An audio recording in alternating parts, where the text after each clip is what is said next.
everyone in this room knows other crises, public health, public safety crises that we have faced with an application of a lot of grassroots support and resources. We have changed the tide of, and I'll give you 2 examples.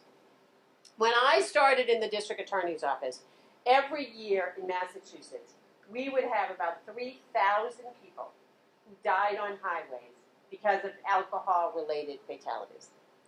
And at some point in the 80s, largely with the support of sort of the grassroots groups like Mothers Against Drunk Driving, people started saying, this is ridiculous. We can't have 3,000 people die in alcohol accidents. So there was really a whole shift in culture. Everybody knows, you know, the way that we had holiday parties, the way that people looked on driving after you had something to drink, the whole designated driver, right? Enormous change. I just saw the statistics the other day. Last year in Massachusetts, we had 187 deaths from alcohol-related fatalities. Now, and this is true for everything that I talk about with numbers. We use numbers because that's how we measure it. We never lose sight in our work that every one of those numbers is somebody's child, increasingly in these situations is somebody's parent or somebody's brother and sister. So if unfortunately you are one of those 187, the impact has been the same for you, but you see the decline in that number from 3,000 to 187 in really a pretty small period of time. The same is true with the other public health issue. I always say when I started in the district attorney's office, 2 DAs shared an office. It was literally about the size of a restroom stall. It was tiny. And the windows didn't open in the courthouse, and you were allowed to smoke in there. So I, at one point, shared an office with the person who smoked more than any human being I had ever seen. There was a cigarette going in the ashtray. She was waving one around, and there was one in her other hand in case one of those went out. So, and we thought nothing of that. You know, we all went out to dinner, and you would sit down, and somebody sat beside you and lit a cigarette. No one would do that now. And again, that was some recognition that a lot of people were dying. It wasn't good, and let's think differently. What has been challenging about the opioid epidemic is that we've been working very hard in our office, and I'll show you the numbers in a little bit, for just about 5 years on this issue. Across the state, enormous amount of money, talent, and resources being focused on this issue. And until just very recently, and I mean very recently, we couldn't seem to turn the corner. We were putting all this money, time, effort, and the numbers kept going up. It just wasn't responding like other things, which gave you a sense of 2 things. One, which is you just really can't underestimate, is the physiological strength of this addiction. You know, we think addiction to cigarettes is tough to kick. The addiction to opioids is very, very difficult for somebody to overcome. So the strength of that and the pervasive nature of it. So that's kind of the challenge that we've been facing in all of this. And to give you some sense, I am fortunate enough, every district attorney's office has state police officers assigned to that office. And one of the duties of those officers is when there is a death that occurs outside of a hospital or a hospice setting, so really kind of an unexpected death of anything, a car accident, somebody has an accident in a workplace, whatever it is, 2 of my troopers respond and investigate that situation. Figure out whether it was an accident, is it a homicide, what is it, and make those assessments. So they respond as well when we have a fatal overdose. Since 2012, my troopers have responded to 919 of those across Middlesex County. So that number is staggering when you think about the loss of life, the loss of potential. But it's also a resource question, because when they're out doing that investigation, which takes a number of hours, because we do things like take the person's phone, try to make sure anybody else who might have bought at the same time they did is warned. We collect the product if it's there, so we can analyze that and figure out, is there fentanyl in that, what's going on. We try to figure out where they bought it from, so we can go backwards. So there's a lot of investigation. So that's one piece. The other piece is, and many of you know this, we have participated, my office has participated in providing a lot of Narcan, as well as the cities and towns. Narcan's the opioid reversal drug. If given in a very small window after people overdose on opiates, it really is kind of a miracle drug. It reverses it. It gives people another chance. But after that, people still need to go to a hospital. We also have, and this is part of the continuing challenge of this problem, if we could stop new opioid abuse right now today, we also have in our population now a whole collection of folks in their 20s and 30s who, because of their opioid use, have the body of 60 and 70-year-olds. So maybe they had a physical problem that's been made worse by the drug use, or they've developed a physical problem because of the drug use. And we all know kind of those famous stories of the basketball players who, because of drug use, develop a heart issue and they die. There's a whole host of physical problems you can develop from drug use, unconnected to the overdose and that piece. So that has meant that we have more people going to our hospitals, not just because they've been revived by Narcan, but because they have any number of other issues that need to be treated. In fact, that increase is so big that in that same period of time, from 2012 to now, hospitals in Massachusetts have had a 201% increase in the number of people coming in with drug-related issues. Now, I can't even figure out what 201% is, but it's easy here because the number translates to 60,000 people. That is every single seat filled at Gillette Stadium. So it is as if we filled every seat at Gillette Stadium, then turned those people loose, and everybody went to an emergency room somewhere. Now, there is no hospital, not Emerson, not Leahy, there is no hospital that has gotten a 201% increase in their budget in those 5 years. So they are all doing more with less. And to give you an idea about another hospital-related piece, which I'm going to talk about in a little bit, but we have not heard as much about. One of the places where I'm not pleased to say that women have been getting a foothold as great as men is in the number of women we are seeing using opioids and overdosing. That number is going up.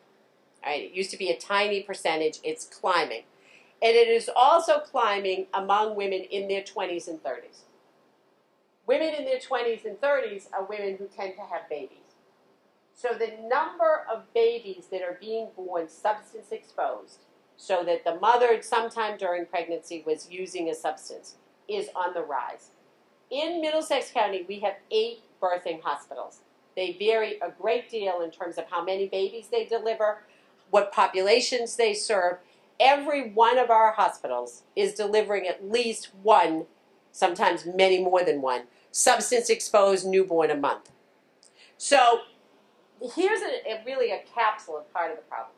You have this baby that's born substance abused. It will appear perfectly fine at birth. Within 24 to 48 hours, that baby is experiencing withdrawal. It is gut-wrenching to hear a baby that is going through that withdrawal. If you take a colicky baby, if you've ever heard a colicky crying baby, and ratchet it up about 100 times, that's what it sounds like. So there is that suffering and anguish on the part of that infant. There is also the piece about who's taking care of those babies, and I'll talk about this a little bit, but increasingly those babies are leaving the hospital in the care of their grandparents. So you've got somebody who's a grandparent who may be suddenly called to step up, and it's challenging to be taking home a newborn anyway, but now you've got a newborn that's experiencing withdrawal. And then, again, because this is a look at the whole system, there's a cost piece. Here's the balance. The normal delivery of a healthy baby, where the outcome everybody wants. Mom goes in, she delivers a healthy baby, she's healthy, they sleep there 2 nights, and they leave. Mom leaves with baby. That whole experience costs about $5,000, right, for everything. Mom's care, baby's care, in, out, they're out of there. For a substance-exposed newborn that will typically spend 2 to 3 weeks in the hospital after birth, from that baby's birth until it leaves the hospital, so somewhere roughly 14 to 21 days, the care of that infant, the cost of the care of that infant, is between $63,000 and $95,000. Right? Now remember, I told you we got 8 hospitals. Every one of them has a minimum of 1 a month. They're requiring that level of care, depending on how much they've been exposed to, what the level of withdrawal is. And that is to get them out the door of the hospital. That is not whatever continuing care they may need. That is not whether they need any early intervention or early education before they get into school. None of that is factored into that. So, in part, obviously, we want to solve this challenge because of the personal piece, but what is clear and what really has driven our efforts in meeting this crisis is it's not sustainable. As all of you know from your own financial planning, as we say in our office all the time, there's really only one basket of money. You spend the money over here or you spend the money over there. When you think about the numbers that I just talked to you about, if that's where our resources are going, leaves a lot less resources for other things. So we really, that's a challenge. We cannot have 6, 8, 10 years of putting out money at this rate to do that. So let me show you this map. For those of you who are familiar with it, this is Middlesex County, 54 cities and towns, diverse in every possible way, primarily on this far right side being the more urban areas, the middle being the more residential suburban towns, and then in the far end, a lot of much more country, rural, and there's a couple places where that will really make a difference. I'll talk about that in a minute. This map is a reflection of 2017. 2017 is the first calendar year since 2012 when we have seen a decline in our fatal overdoses. But each one of those marks on the map is an indication of a fatal overdose. And as you can see the little legend, the red, which is the primary color, those are things that have already been confirmed by the medical examiner as being heroin. Yellow being cocaine, you see far fewer of those. The blue is prescription drugs. Many of those are opiates, which we're going to talk about. So somebody has a prescription drug, a prescription oxycodone or something, that's what they took, that overdose caused their death, rather than straight heroin. And then the green ones are things that we haven't gotten a result from the medical examiner's office yet. This bar graph that is our next slide just gives you a sense. So you see here in 2012, now remember I told you 1.6 million people in Middlesex County. In 2012, we had 65 drug overdose deaths out of that 1.6 million. Of that, 20 of them were confirmed by the medical examiner to be opioid related. So the others were some other drug, the other 45. All right? That's the first year that we have a jump, because that's 65. I think the number in 2011 was like 33. So we had almost a double to 2012. That's when I first said, we have a problem here. Why is this going up? And it was at 65. We make a jump to 80. You can see the big jump here to 145, 185, and last year, calendar year 2016, 251 opioid-related drug fatalities. Of those drug fatalities, of those, 168 have already been confirmed as being heroin-related. Now, the others, much of the others are just because we don't have the results back yet. So somebody who died at the end of 2016, we may not have the toxicology results. My expectation is that 168 will go up because we will get other people back and they will actually be heroin-related.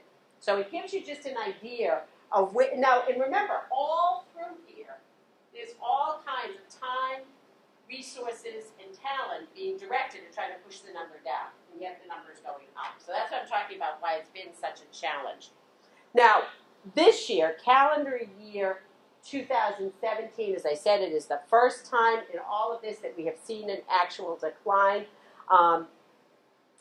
We now have, right now in Middlesex County, since January 1st, we've had 193 deaths. That is still an average of 4.2 a week. So think about anything else. We got 4 people a week just in Middlesex County dying of this. And that will be about a 14% increase. If we can stay on track for the next 6 weeks, we will have about a 14 to 15% increase. What is particularly significant to us is where we first had our biggest surge, which was up in the Merrimack Valley. That's the place that was hit hardest. That's the place where we began our work. our decline there is much higher. It's about 26, 27%. So that's a significant amount. It sort of shows you how long it takes for that work to take effect, because we started our work there and we've grown it around the county.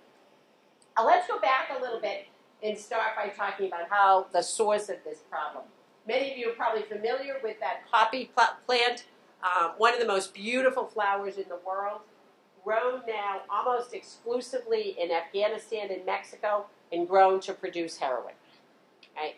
And we'll talk a little bit, because when I get to the different kinds of opioids that are out there now, think about, any of you have ever grown anything, right? When you want to grow something, you have to have land, and there's a cycle.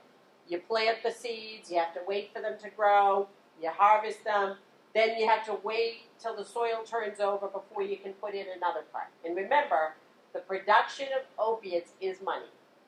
So think about what that delay means. So the real value of these are the actual bulb of the plant. You can see there, when you crack that plant open, crack open that little bulb, you get what you see often, that sap that comes out of the middle of the plant. That is what people are after. That's opium. Right? And it contains 3 chemicals, which are actually natural opiates, are contained in that sap.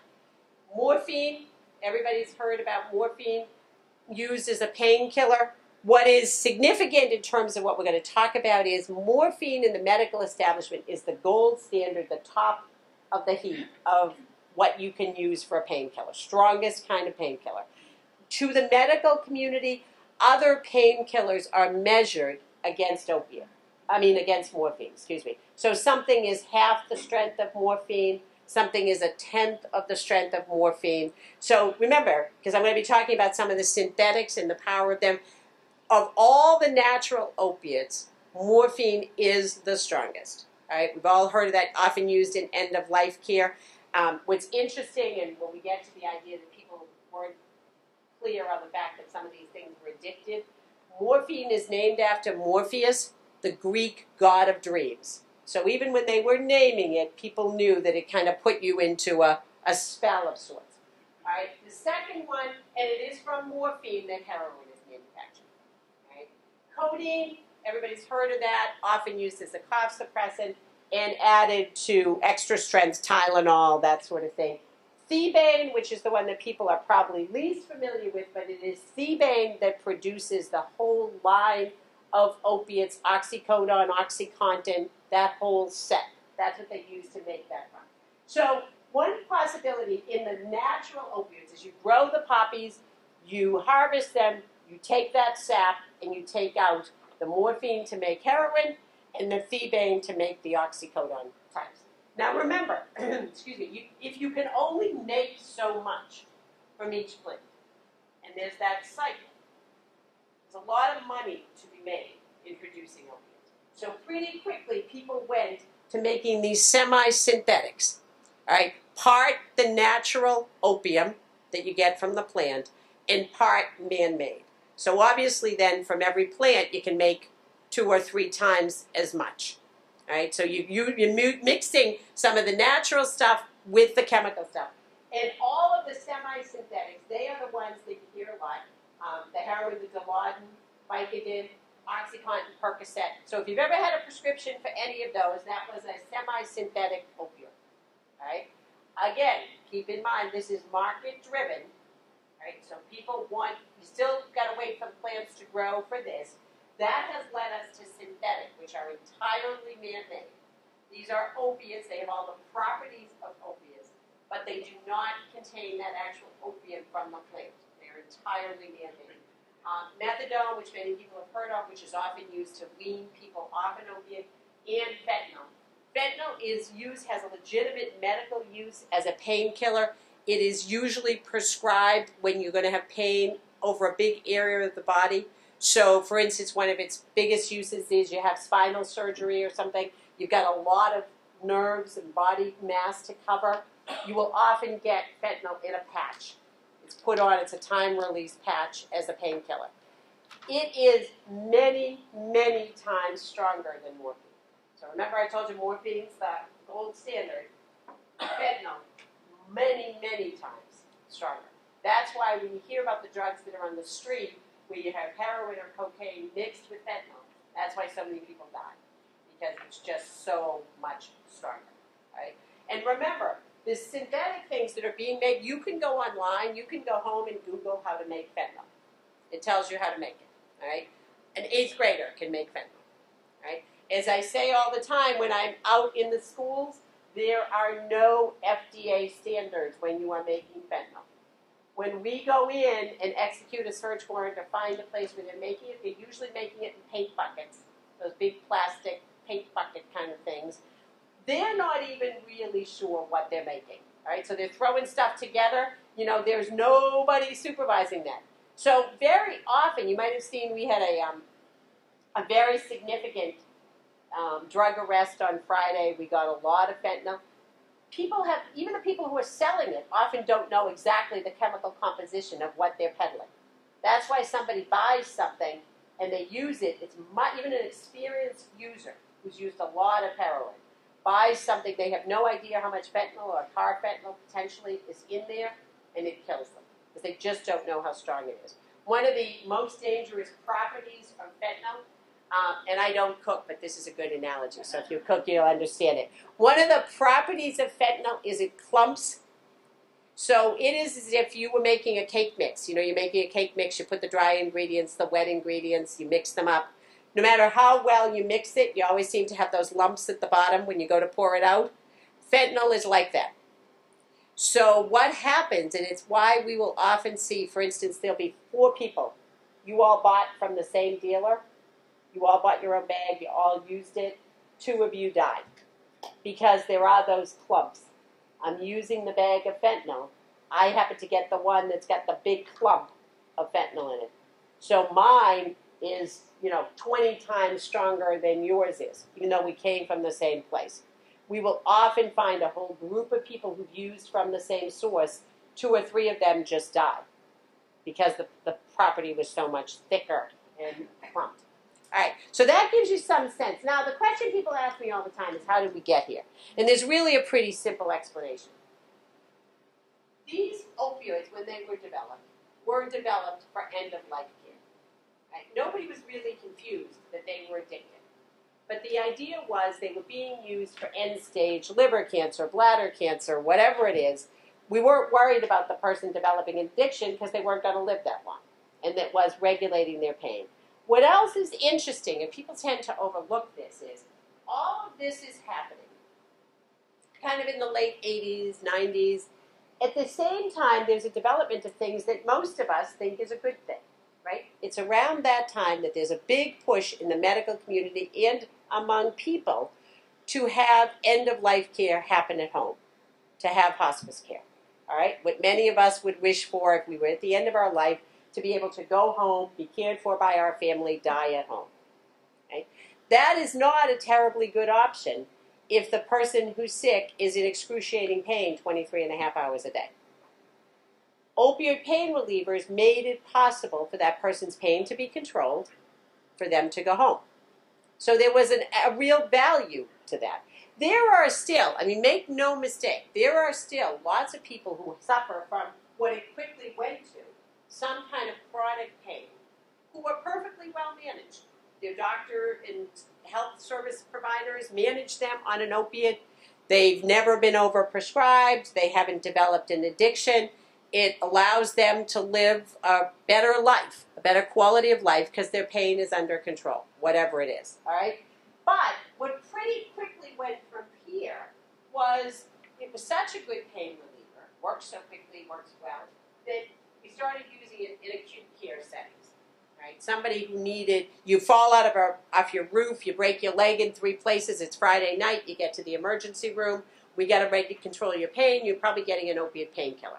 Right? One place it's used all the time, almost every woman who has a cesarean, right? You have a cesarean, major abdominal surgery, you're going home in 3 or 4 days. And a couple of days after that, for most women, we're expecting you to get out of bed and take care of that baby. All right? You need a bridge over that period of time. Almost every OBGYN gives an opiate prescription to their new mothers. to get them over those first few days. They're recovering from abdominal surgery. They got to be getting up and down, taking care of their babies. Right? Opiate painkillers work well for that. But to give you a sense of the use, most OBGYNs tell you that they would send somebody home with a prescription for about 75 milligrams of an opiate to get them through 4 or 5 days. And that the vast majority of their patients may take it for a couple of days, and then they're good. They switch to Motrin, Tylenol, whatever it is. Right?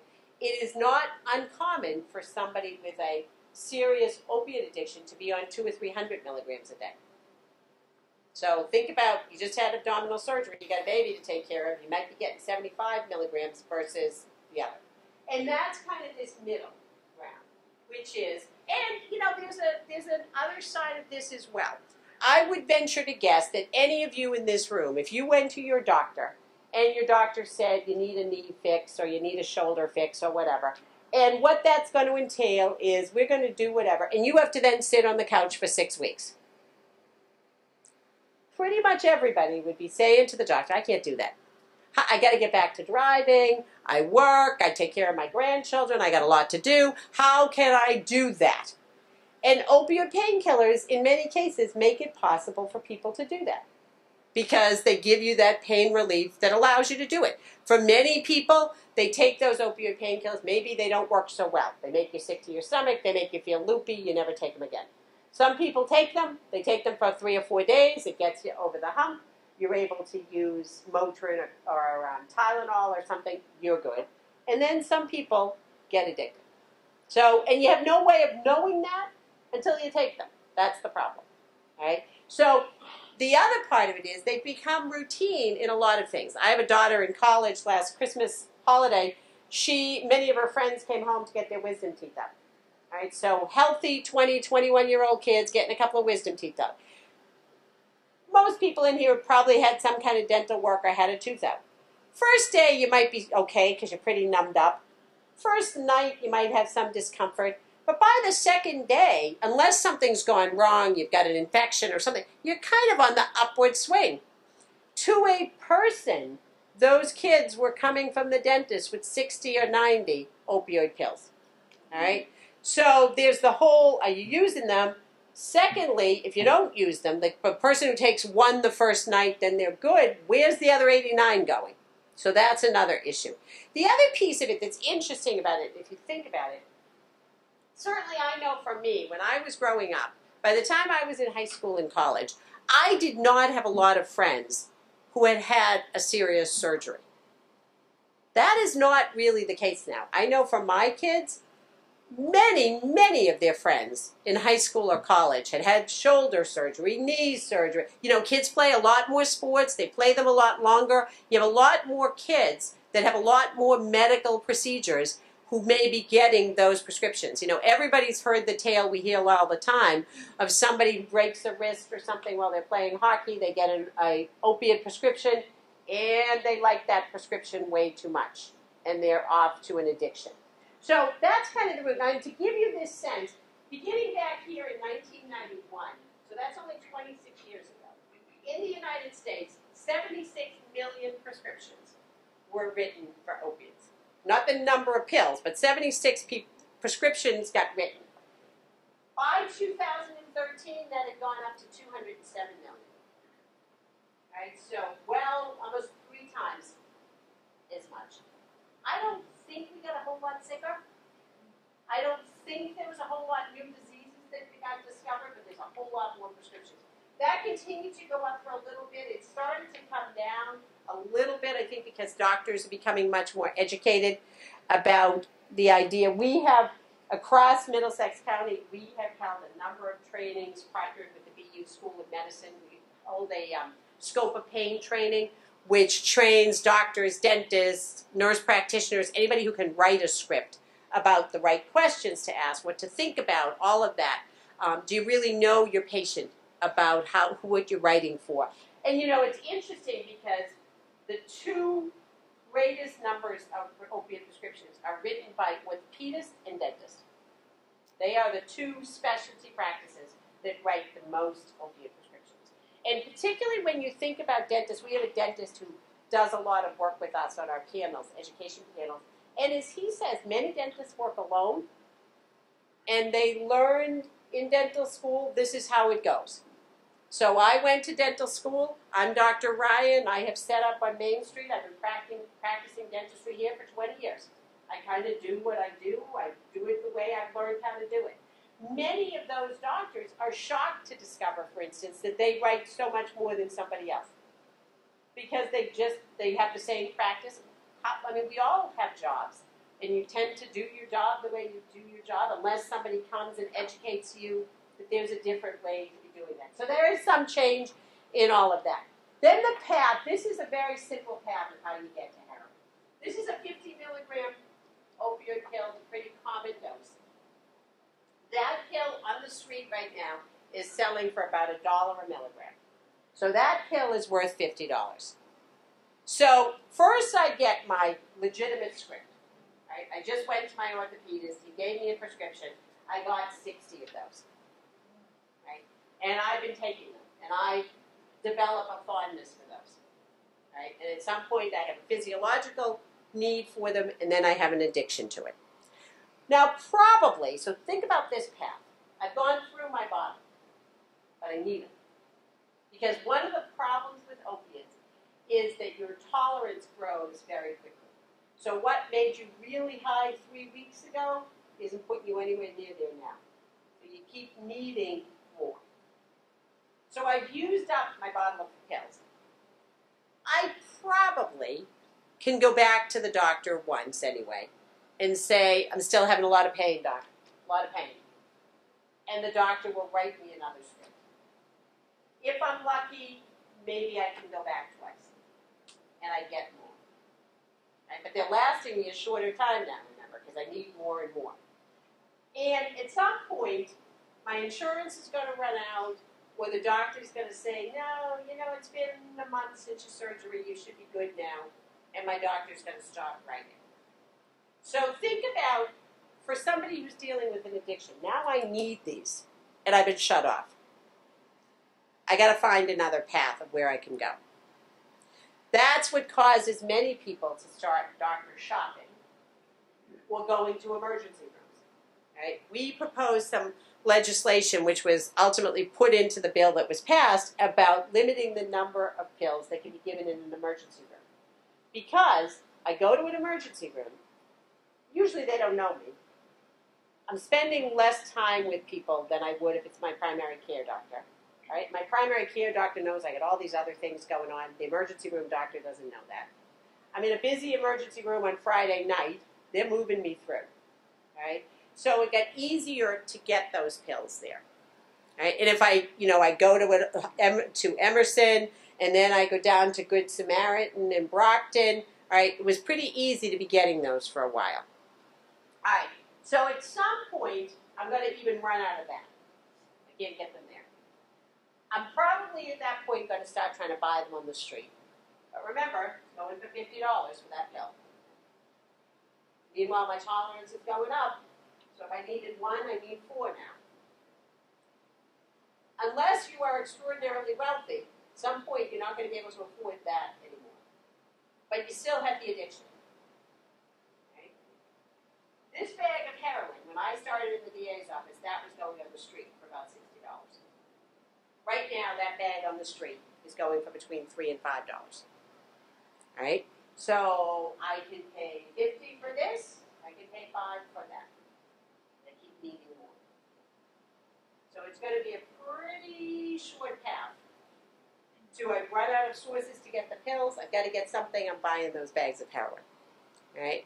One of the interesting things, and I'm sure it's probably true for the local paper here, is I live in Belmont, and the paper every week publishes the police log. And pretty much every week, there's a list of places where people have been going through cars. You know, people leave their car unlocked, and people are breaking into the cars, and they're cleaning out the cup holder where we used to pay tolls, and people keep quarters and change in there. And pretty much every week, they'll be in the police log. A couple of streets got hit, and 10 or 11 cars got cleaned up. And my husband was reading that one day, and he said, you know, I don't get this. They're getting $5 out of every car. right? I go down the street, I hit 10 cars, I get $5 out of every car. I don't think that's a coincidence. Because his whole point was, how worthwhile is it to end up with 50 or 60 bucks for that much exposure? But it corresponds to that price piece. So that's how you get from one place to another. What every doctor will tell you with respect to that is, the amount of time that people might spend misusing prescription pills can sometimes be pretty long, if you can string it out a long way, all right? The amount of time once somebody gets to heroin from they're snorting it to they're injecting it is measured in weeks or possibly months, because that need keeps growing to get more and more. Just some of the health effects, obviously, for the misuse. I talked about the physical dependence and tolerance, that actual disease of substance use disorder, which really, in many ways, is characterized as being single-focused. That is your sole mission every day. How am I going to get what I need? I need X amount to avoid being sick, to avoid going through the withdrawal, to being dope sick, all right, which is people characterize as the worst possible flu you could ever imagine. I want to stave that off. How do I make sure I have enough on me to not get to that? That's my focus. And that's why people's life, in many ways, falls apart, because it's more important than my job, it's more important than school, it's more important than my kids. I'm just trying to figure out how to get through the day, how to stay normal. And then the likelihood of an overdose, either fatal or non-fatal, from the continued use of the opioids. Talking about some of the things that people may overlook that indicate that somebody in your life has a problem. These two are pretty easy. You start seeing money disappearing, credit cards disappearing. We often have people who will say for the longest time before they recognized that they had somebody in their life that had an addiction. You went to the bank, you had 520s, you were sure you had 520s, you didn't remember spending one, but then you have 3.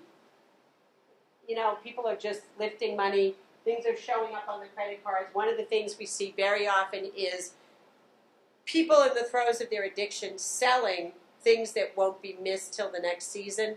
So in the summer, you sell the snowblower. You go to mom or dad or grandpa's garage, you sell the snowblower, you get a few $100.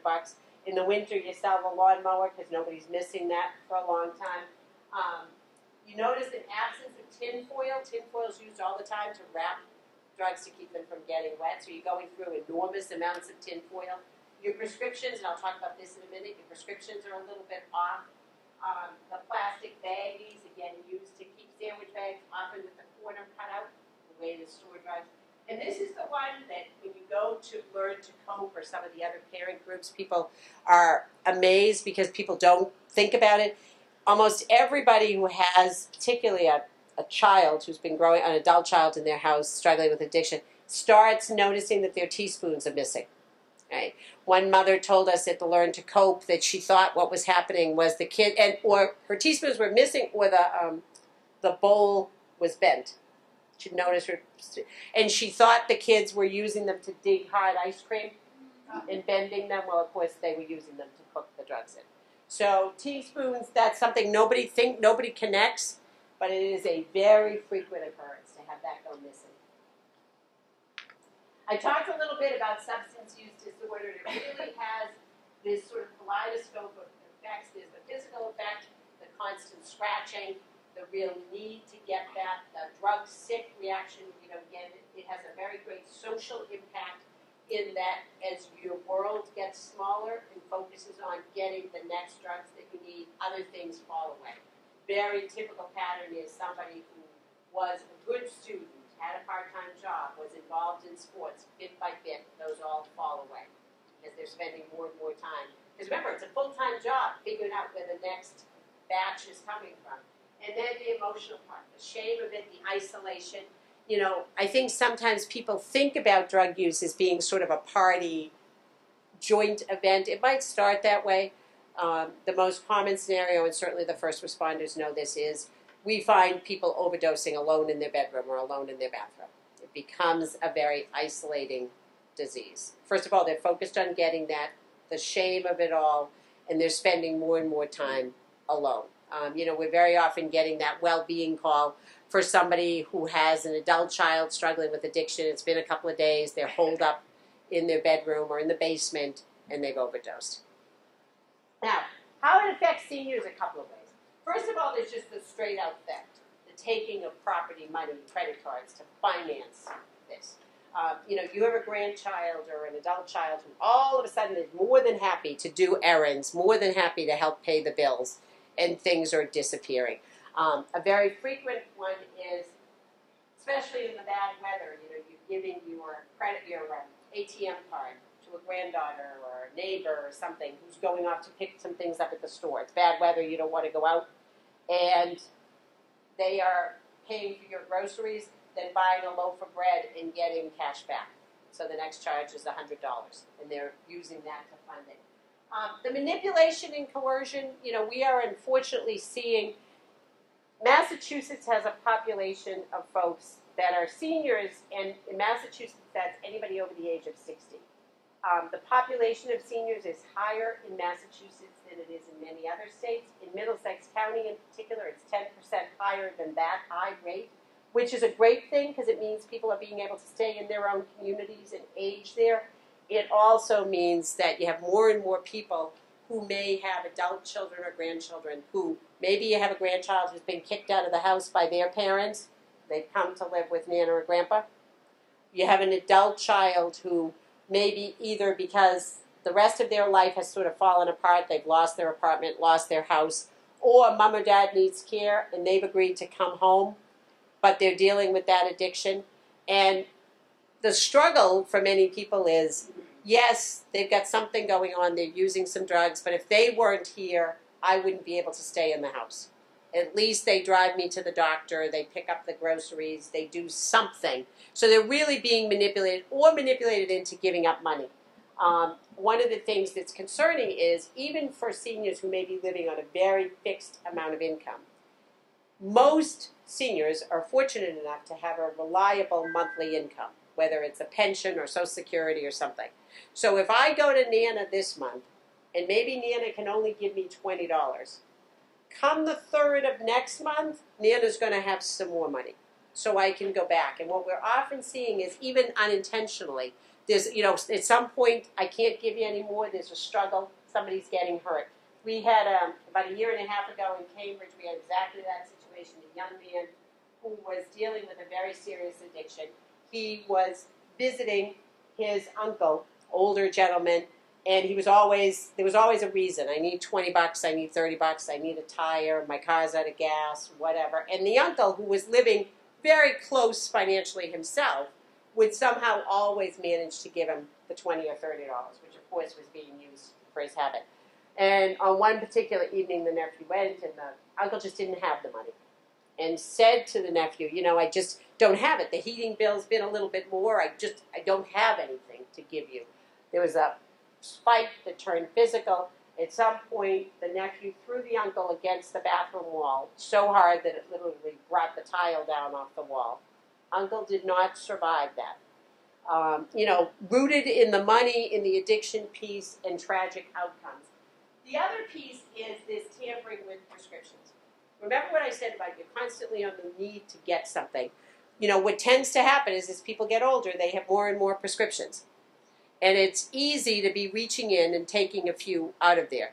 We have a woman who actually comes with us, who's now in recovery, who tells the story about the fact that the very familiar path, she'd been thrown out of her house by her parents, she was living with her grandparents. Grandfather was struggling with a life-ending disease. Grandmother was taking care of the grandfather. And grandmother was a very strict disciplinarian about doling out the medications and all of that sort of thing to the grandfather. And for a long period of time, the grandfather, maybe 2 hours into his time period of the painkiller, would literally be sobbing that he was in pain, begging for more. And the grandmother would say, no, you can't have more, you got to wait till 2 o'clock to have your next pill. And of course, we discover later, and this woman who talks about it when she comes with us, she, in her own addiction, was taking the painkillers out, putting Tylenol in there. So when the grandmother thought she was giving the grandfather this oxycodone or something, she was giving them a Tylenol or something else. So the poor guy was really in pain because it was wearing off. So, and the other piece is that if you have somebody who obviously is tampering with your prescriptions, you're not getting what you need. So you're supposed to be taking a heart medication or whatever. Well, you've got all the problems that are associated with not getting enough of your medication, which can cause you to fall, can cause you to get dizzy, driving, all of the things that are with that. The pets, this is really sort of a cautionary tale in terms of what the impact of this addiction is. I was at a Learn to Cope meeting, and I really did not think this could be true. A woman came up to me at the end, an elderly woman, and she had her dog with her. And it was one of these cute, fluffy little white dogs. She obviously doted on the dog. And she said, I want to tell you a story about my dog. And it turned out the dog had had some kind of medical procedure. And when it left the veterinary hospital, it had a prescription for some oxycodone, OxyContin, or something for a painkiller. And this woman obviously adored this dog, was taking very, very careful care of the dog. The dog wasn't getting better. She kept bringing the dog back to the vet. And they kept checking and couldn't understand why the dog wasn't getting better. And finally, on the second or third visit, the vet did some blood tests to figure out why the dog wasn't getting better. None of the prescription medication was in the dog's system. She had a daughter, very deep in her own addiction, who was dumping out the pet's medicine, putting Tic Tacs or something in there, and using that. So first of all, at some level, it's kind of funny, right? You're actually taking the dog's medicine. It's pretty, it sort of shows you the level to which you've sunk. But the other piece of that, I was so fascinated by the fact that that could be true. We have since done a partnership with the Mass Veterinary Society. I've done a couple of speaking engagements with them and done a letter in their newsletter to educate vets about that. Because here's the thing. So remember I showed you that map of Middlesex County, right? Across Middlesex County, we obviously have lots of people who have cats and dogs who love them, right? And who take good care of them and get prescriptions. The prescriptions that are given to your pets are the same drugs that are FDA approved for adults. So when your dog gets an oxycodone prescription, that's the same oxycodone that you just got from your primary care. So it is perfectly safe in that sense for people to take the pet medication. So we got lots of people who have that, right? You will often see a robbery in a vet office, you know, they'll have a vet's office that's in a strip mall, and you read in the paper there was a robbery. And I used to always read that and think, well, they went in to take whatever proceeds were there. Well, they're in there to get the drugs that are there. The second piece of it is, remember I showed you in the middle of the county, I have all those nice rural towns. Lots of those people raise, ride, and keep horses. I have learned in doing this that horses are very delicate animals. They have lots of health issues. They get lots of prescriptions. They are big. So their prescription is, that horse weighs way more than you do. So their painkiller is way more than yours. There are lots of barns. I was never thinking about people coming and taking horse medicine. So people go out, they give the medicine to the horse, it's left around out there. Lots of that disappears. Remember I told you in the far part of the county, I've got those rural areas. I tease the other DAs because out there I have buffalo farms. All right, I am the DA of the buffalo. But they are big. They get big prescriptions. There are lots of prescriptions around out there. And one of the other interesting things in talking to veterinarians is they have nice Mrs. Jones who comes in and she's got her fluffy little white dog and, you know, she's 82 and she seems lovely. The vet writing that script for Nellie, the dog, is not thinking about who else lives in her house. He's not concerned that she has an addiction, but he really doesn't know or care that she's got a granddaughter who's living there, who's got a problem going on. So that's been an education piece. And also he wants to spare poor Mrs. Smith, who's 82, coming back 6 times, so he gives her a big prescription.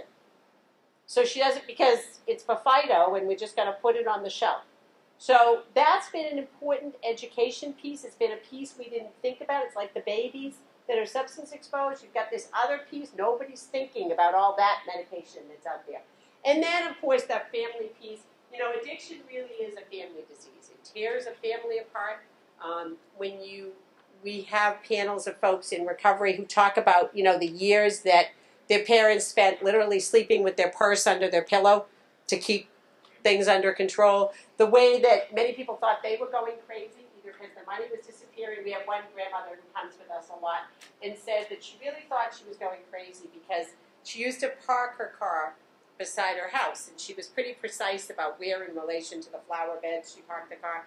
And 3 or 4 mornings a week she'd go out and the car was in a slightly different place. And she couldn't figure it out. She thought she was going crazy. Well, the granddaughter, of course, was taking the car out in the middle of the night. The granddaughter didn't have a license, was taking the car out in the middle of the night to go buy something and putting the car back in just a little bit different place. So I mentioned before as well the effect on grandparents.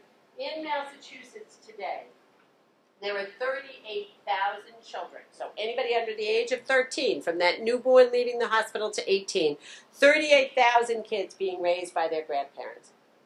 Of those 38,000, 80% or 30,000 kids are in that position because of opiates. Either their parents have died from an overdose or the parents have not able to parent those kids.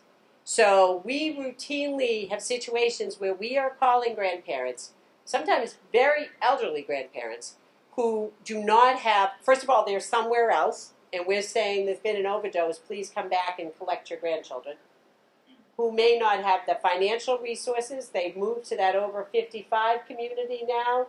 The kids are settled here, and they are suddenly stepping up and trying to raise kids who not only are a challenge on their best day, but who've also been living in a situation watching drug use, who may have, we had a 6-year-old child this week who found his father overdosed.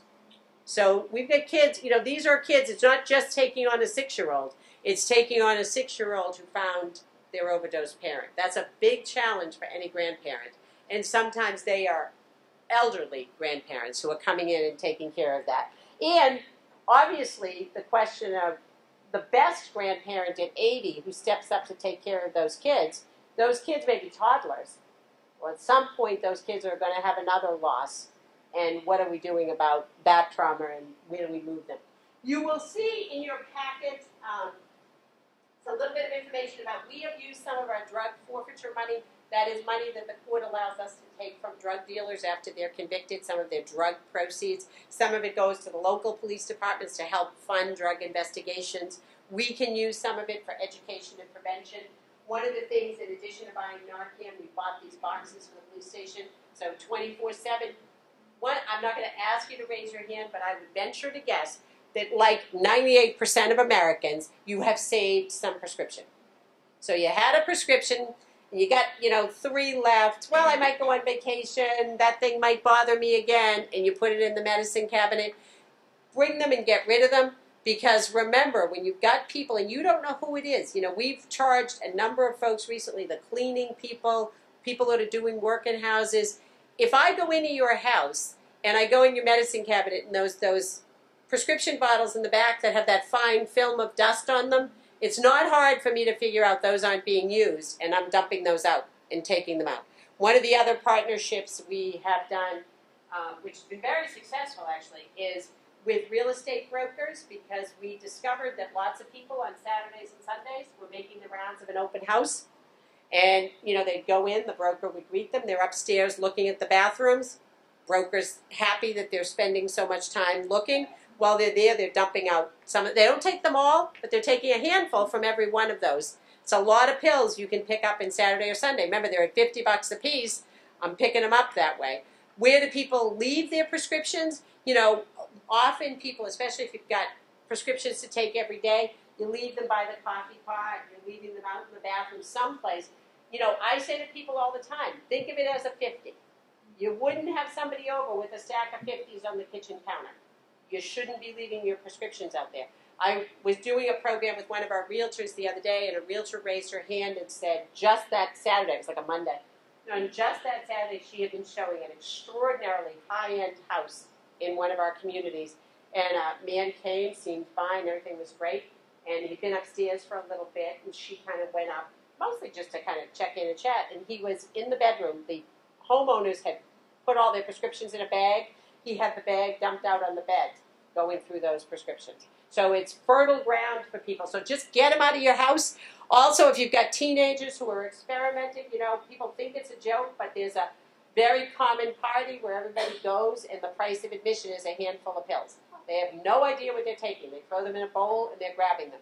So, you know, the kid who has their wisdom teeth out got 90, took 2 pills. Those other 88 ought to be in that container, getting rid of them. The other piece is, just if we go back for 1 second, you have that file of life. Lots of you are familiar with those. You know, you fill it out, you put all your personal information, you stick it on your refrigerator. We have updated it in one respect. There's a little one because things can happen when you're not at your house. So there's a little one in there that's identical. If you fill that out, it's something you can throw in your pocket when you go for a walk or whatever. Something happens, you know, I think one of the saddest things is we find somebody on the side of the road that something's happened. We don't know who you are. We don't have a way to reach people. So that's an easy thing. It also hopefully will prompt you as you're filling in your medications to go back and say, you know what, I don't take that blood pressure medication anymore or something, get rid of it. The other thing is when you get a prescription, this is really critical. When you get a prescription filled, or particularly if you order your drugs online and you're getting a pretty healthy supply, first of all, you should always know what you take looks like. So especially if you go to the doctor gives you a prescription for something you have never taken. Every doctor's office in Massachusetts has a physician's desk reference book. It's a big book, looks like the phone book used to look. Ask the doctor or the nurse practitioner or somebody, it has in the back about 400 pages, colored pictures of every pill known to man to show you what it is that you are supposed to be getting. So you know, if you've never taken it before, you're not going to know if it's a blue pill, what it's supposed to look like. It will show you what it looks like. We have worked with the pharmacies. You will notice now in a variety of the chain pharmacies, when you pick up a prescription, you know, you get that thing that hangs on the bag and it has your name and the doctor's name. Most of the chain pharmacies now, about a quarter of the way down on that form, now granted it is in print about that big, but it gives you a minute description, a very detailed description of what your pills should look like. So it will say, you know, Percocet, blue, oblong-shaped pill stamped AR. So you know what you're supposed to have. When you get your prescription and you come home, empty out the prescription and figure out if you have what you're supposed to have. So if you're supposed to have 60, make sure you have 60. Because if you have a problem, where would be a good place to work? A place where they have lots of drugs. So you go work as a pharmacy tech. So what we often discover is, you know, people, even if they count them, so you're supposed to have 90, you have 88 pills, you're short by 2, people think, oh, well, please call the pharmacy back. Maybe they fell on the floor, maybe there's a whole pile of pills on the floor. But more likely, think about it, if I have a problem, I'm at the drugstore, and every prescription I fill today, I take 2, I'm going to leave with a nice bottle of pills. So go through, make sure you have what you were supposed to have, especially if you get them by mail order, because if you get them by mail order, you tend to get more. So you want to be sure you have that. And then monitor your pills over time. So if you get 90, and you count them on day 1, and then you discover at day 84 that you're short by 6, you probably had a whole lot of people in your house in between. So we're not going to be very successful at figuring that out. But if you're checking them every week, every 10 days, and you suddenly notice, that's going to narrow the window of who's had access to your pills. So that is really critical, just being on top of that you have what you're supposed to have, you have the right amount, and that they are declining by the amount of however you take them, 1 a day, 1 every other day, whatever that is. It's just really important to do that, and we hope that filling that file of life out will kind of prompt you to do that piece. And just this last slide is just some resources for you. Particularly, these are for grandparents. Learn to Cope is a great organization for family pieces. Some treatment resources. One of the things that is really true is that when somebody's struggling with an addiction, has a moment of clarity, and they are willing maybe to go to treatment, maybe after an overdose or something, it's usually a short window. So somebody who says, yes, I overdosed yesterday, I wish I could get help, you can't say, well, give me a week to check that out. You know, a good thing to do is to talk to some of these groups, kind of have a plan in place.